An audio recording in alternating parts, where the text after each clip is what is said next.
All I see is violence, and all I hear is the sound of sirens rushing to the scene of another racial-related riot.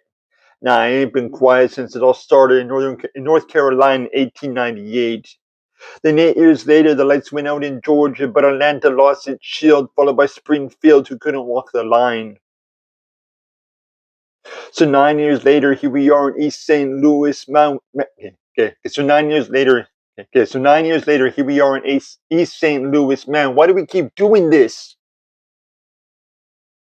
1919 in Chicago was the one fighting, and maybe not inviting, but not preventing Tulsa from turning into salsa. So finally, after Oklahoma, it all seemed to settle down 2 decades of peace before it all begins again in Michigan. Detroit was the next city to explore and point the finger at every other person with a different skin color.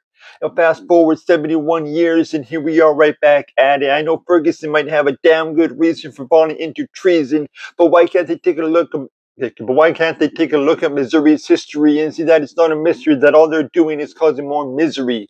Is it really that scary for someone to take the liberty and present an alternative theory to this violence?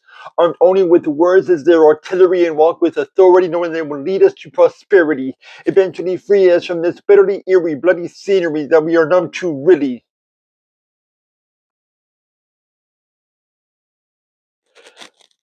Because I want to have kids and start a family, and I don't want to die early. But then again, what does the elderly contribute to society anyway?